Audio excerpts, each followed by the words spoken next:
Hello hi, ఇది Srikanth knowledge hub నా YouTube ఛానల్కు స్వాగతం. ఈ వీడియోలో మనం నమ్మే దేవుళ్ళు వేరైనా, మనం చదివే గ్రంథాలు వేరైనా, మన అందరి కన్నీళ్లకి, కష్టాలకి ఆ 3 గ్రంథాలు చెప్పే ఒకే ఒక సీక్రెట్ కోడేంటో మీకు తెలుసా? సైన్స్ కూడా ఇప్పుడిప్పుడే గుర్తిస్తున్న ఆ నిజాన్ని 1000 ఏళ్ల క్రితమే ఈ మహాగ్రంథాలు ఎలా చెప్పగలిగాయి అనేదే. 1000 ఏళ్ల క్రితం రాసిన 3 గ్రంథాలు మనల్ని ఎందుకు ప్రశాంతపరుస్తున్నాయి? గీతలో కృష్ణుడు, బైబిల్లో యేసు, ఖురాన్లో అల్లాహ్ ముగ్గురూ కలిసి ఒకే ఒక్క రహస్యాన్ని దాచారా? ఆధునిక సైన్స్కి కూడా అందని ఆ జీవన సూత్రమేంటి? రండి, ఈరోజు తెలుసుకుందాం. గీత, బైబిల్, ఖురాన్ అసలు ఏమంటున్నా? నేటి తరం ఎదుర్కొంటున్న డిప్రెషన్, ఆందోళన గురించి చర్చ. కురుక్షేత్రం కేవలం బయట జరగలేదు, ప్రతి మనిషి మెదడులో ప్రతిరోజూ జరుగుతోంది.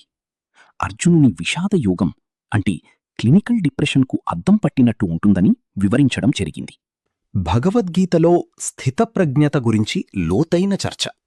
సుఖదుఖాలను సమానంగా చూడటం ఎలా? శ్లోకం సుఖదుఖే సమే కృత్వ ఈ శ్లోకంలో చెప్పడం జరిగింది. అలాగే ఖురాన్లో తవక్కుల్ అంటే నమ్మకం. నీ ప్రయత్నం నువ్వు చేశాక ఫలితాన్ని దేవుడికి వదిలేయడం వల్ల కలిగే మానసిక ప్రశాంతత. అల్లాహ్ ఎవ్వరికీ వారి శక్తికి మించిన భారాన్ని మోపడు. సూరా అల్ బఖరా 286.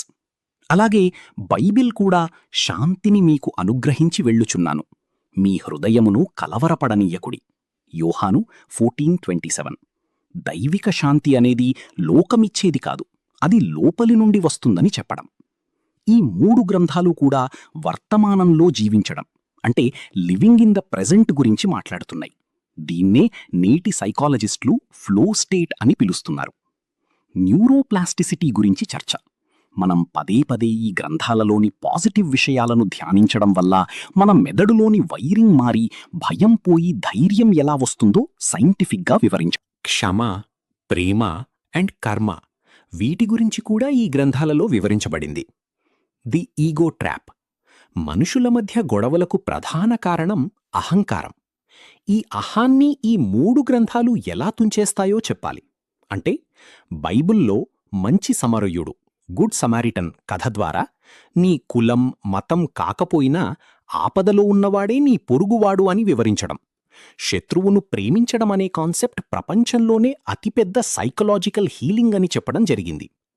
అలాగే భగవద్గీతలలో నిష్కామ కర్మ. సంబంధాల్లో మనం ఆశించే ప్రతిఫలం దక్కనప్పుడే గొడవలొస్తాయి.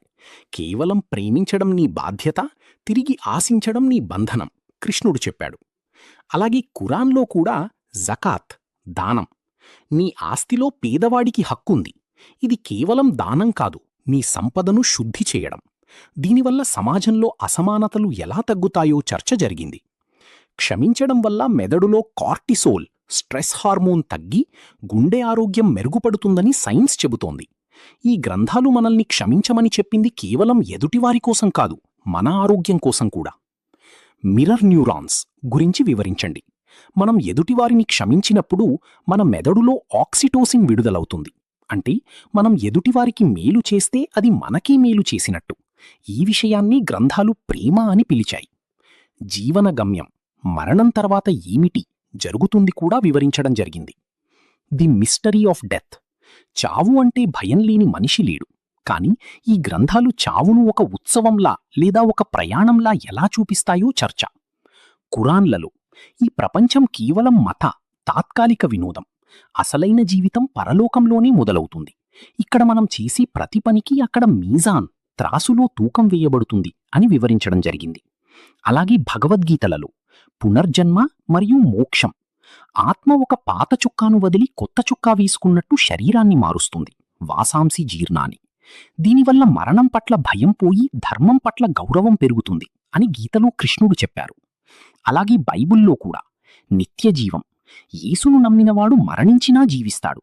మరణమనేది ఒక నిద్ర వంటిది, దేవుని రాజ్యంలో మళ్లీ మేల్కొంటాము అని నిరీక్షణ అని 3. కర్మ సిద్ధాంతం హిందూయిజం. విత్తినదే కోస్తావు క్రిస్టియానిటీ. మరియు మీల్ ఇస్లాం.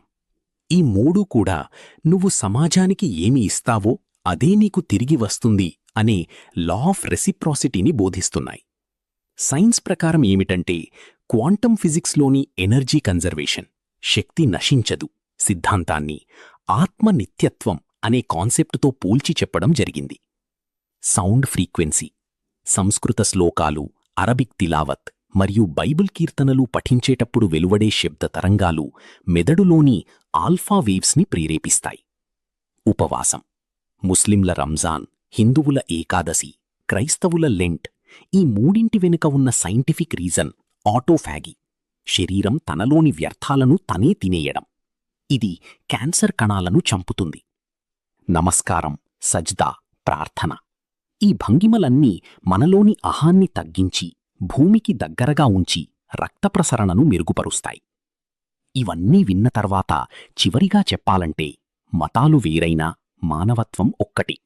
ఈ మూడు గ్రంథాలు మనకు నేర్పేది ఒక్కటే: నీవు మనిషిగా పుట్టావు, మనీషిగా జీవించు, మహర్షిగా నిష్క్రమించు. మీ జీవితంలో ఏ కష్టం వచ్చినా ఈ మూడు గ్రంథాలలో ఏదో ఒక పేజీలో మీకు సమాధానం దొరుకుతుంది. ఈ మూడు గ్రంథాలు వేర్వేరు మార్గాలను చూపించవచ్చు, కాని అవి చేరుకునే గమ్యం ఒక్కటే, అది శాంతి. మతమనేది మనుష్యులను విడగొట్టడానికి కాదు, మనలోని మనిషిని నిద్రలేపడానికి అని తెలుసుకున్న రోజే ఈ ప్రపంచం మారుతుంది. ఈ వీడియోని విన్నందుకు మీకు చాలా ధన్యవాదాలు. మిమ్మల్ని మళ్ళీ కలుస్తాను.